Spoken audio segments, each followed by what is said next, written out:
Pada tanggal 5 Januari 1808, zaman penguasaan Danius, terjadi perseteruan antara pihak Belanda dengan pihak keraton.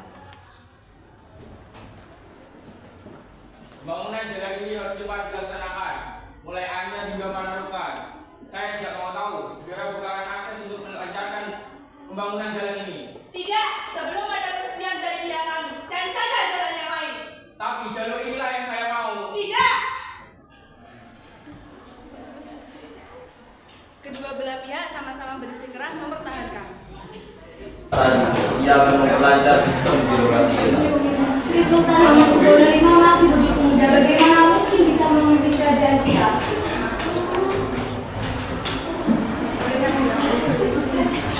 Pada tahun 1823, datanglah Presiden Belanda Smith.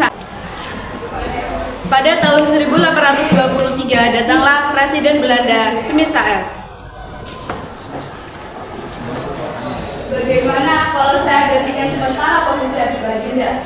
Setelah beliau tumbuh dewasa, akan saya kembalikan. Dengan begitu, pasti kehidupan rakyat terjamin. Baiklah, namun masih ada yang bisa memimpin kerajaan keraton ini. Ya, Diponegoro.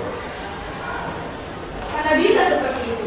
Saya sudah berbaik hati menawarkan diri, tugas berat ini masih Anda tolak. Baiklah, kalau tujuanmu seperti itu. Kepemimpinan semisal membuat rakyat menderita. Kemudian muncullah seorang bangsawan, putra dari Hamengkubuwono III, bernama Raden Mas Ontowiryo atau Pangeran Diponegoro. Pangeran Diponegoro tidak puas melihat rakyatnya menderita karena kekejaman dan kelicikan Belanda. Mulailah Pangeran Diponegoro menentang dominasi Belanda.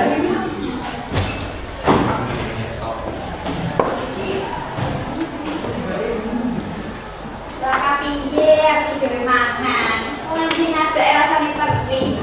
Kita beda pandi yang berkompensasi. Ya apa, dewe saya lagi bangkrut. Lah ya toh dengan mbak siasat dewe iki. Ya apa, lah dewe manfaatnya Pangeran Diponegoro kan ada channel lain. Manfaat lek corona.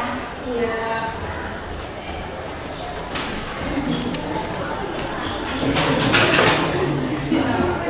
Datanglah pihak keraton ke kediaman Pangeran Diponegoro dan memohon untuk meminjami sejumlah uang untuk membayar kompensasi.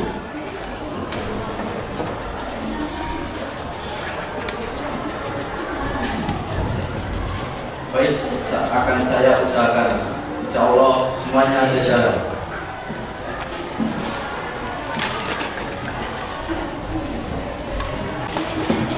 Kemudian Pangeran Diponegoro meminjam uang dari Kapten Tionghoa. Semisa R pun berhasil menipu kedua wali tersebut untuk meloloskan kompensasi atas rakyat dan membuat rakyatnya Diponegoro menderita.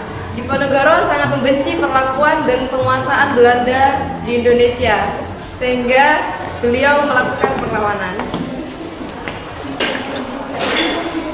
Kenapa kalian kerjasama dengan pihak Belanda dengan penyewaan kompensasi tanah tersebut? Dengan kami bekerjasama dengan pihak Belanda, pasti Belanda akan mengurusi semua tanah-tanah kita. Tapi untuk rakyat kita, ia akan menderita dan kerajaan keraton ini akan mendapatkan bangkrut. Apa keuntungan yang kamu dapat dari pihak Belanda? Banyak sekali, tidak bisa kami sebutkan satu persatu. Yang penting kita pasti akan bekerjasama dengan pihak Belanda. Setelah konflik itu terjadi, akhirnya Pangeran Diponegoro memutuskan hubungannya dengan pihak keraton. Pangeran Diponegoro bersama rakyatnya pun melakukan perlawanan terhadap pihak Belanda. Serang!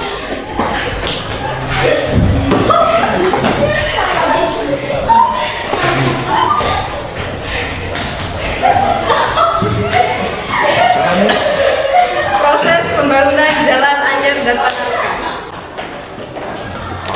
Perintahkan pada Nabok kita agar perusahaan patok segera dilaksanakan. Baik, akan saya segera perintahkan. Tapi apakah sudah mendapatkan persetujuan dari Pangeran Diponegoro? Karena pemasangan patok-patok tersebut melewati pekarangan Pangeran Diponegoro. Apa peduli padanya? Biarkan saja, ini demi kelancaran pembangunan.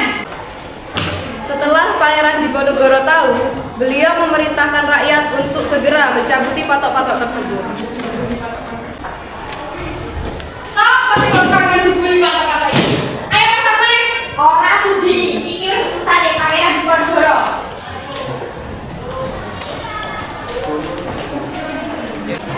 Patih dan Tujo mengutus pasukan untuk menjaga patok-patok tersebut.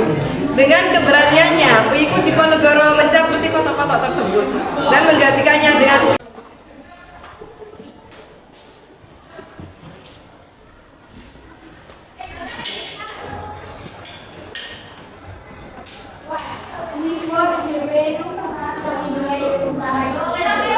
lawan KPC. Aku tak mikir no kayak caranya aku berlindung. Tapi Tuhan, sopot bolanya lantas sudah saya seni. Setelah Pangeran Diponegoro mempertimbangkan, akhirnya beliau memutuskan agar pasukannya berlindung ke Bukit Selarung.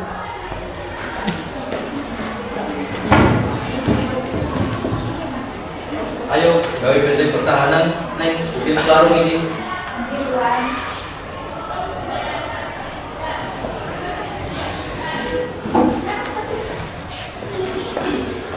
Kemudian Pangeran Diponegoro menyusun siasat untuk menyerang Keraton Yogyakarta dengan mengisolasi pasukan Belanda. Sebagai pemimpin pasukan Diponegoro, didampingi oleh Pangeran Mangkubumi Alibasya Sentot dan Kiai Maja sebagai pengawas spiritual dalam perang ini. Perang ini menyebar luas ke daerah Jawa sehingga membuat Belanda memperkuat kekuatannya.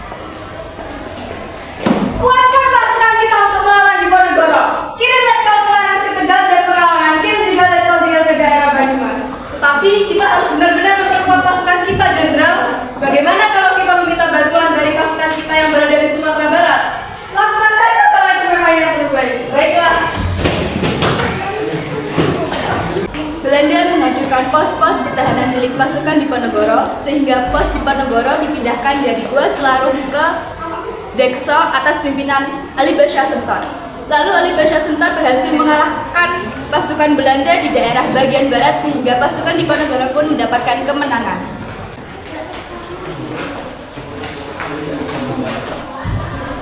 Begitu. Kenapa pedagang di Diponegoro saja tidak becus? Kalau begini caranya kita bisa habis dalam perang. Tetapi, Jenderal, kita sudah melakukan strategi yang direncanakan. Alasan akan buat strategi mentalisasi. Pada tahun 1827, perlawanan di Diponegoro berhasil dikalahkan oleh pihak Belanda. Para pemimpin yang membantu Diponegoro mulai banyak yang tertangkap, meskipun perlawanan rakyat masih sering terjadi.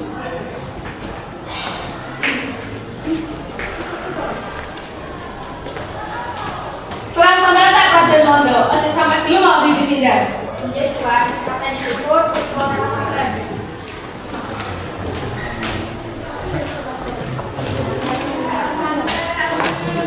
Pasukan Belanda kini mulai mendekati Alibasya Sentot, tetapi ia selalu menolak. Bagaimana ini? Apakah kita bisa mengajak Sentot untuk menerima ajakan kita? Apakah kita bisa meminta bantuan kepada pihak keraton? Maybe we can. Mari kita coba untuk melakukannya. Baiklah. Setelah itu, pihak Belanda berhasil meminta bantuan Arya Prawirodiningrat.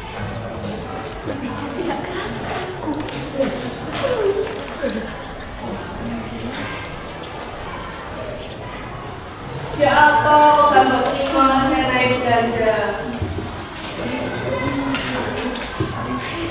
Gawe apa, orang itu senang dewe. Sawarno Belanda lagi bisa gawe untuk akeh gawe dewe. Alibasya Sentot pun menerima ajakan untuk berunding.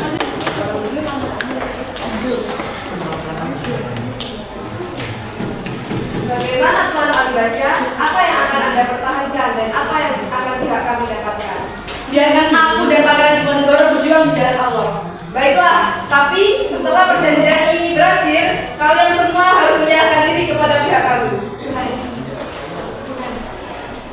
Kemudian ditandatanganilah perjanjian Imogiri antara Alibasya Sentot dengan pihak Belanda. Penyerahan diri atau tertangkapnya para pemimpin atau pengikut Diponegoro merupakan pukulan berat bagi perjuangan Pangeran Diponegoro. Para mana Diponegoro pergi? Gentong Sir, Diponegoro selalu bergerak dari satu tempat ke tempat yang lainnya. Bagaimana kalau kita buat saja sayembara? Apakah isi sayembara itu? Buat saja pengumuman, siapapun yang dapat membawakan Diponegoro kepadaku akan mendapatkan uang sebesar 2.000 ringgit. Baiklah.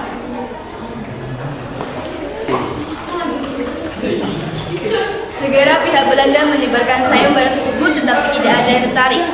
Akhirnya Belanda menemukan Pangeran Diponegoro di daerah Gombong. Tipuan dari Belanda berhasil menyerahkan Diponegoro dalam keadaan hidup. Kemudian Pangeran Diponegoro dibawa ke Semarang dan menuju pelabuhan untuk diasingkan ke Sulawesi Selatan. Hingga pada akhirnya Pangeran Diponegoro meninggal di benteng milik Belanda di daerah Makassar yang bernama Benteng Fort Rotterdam.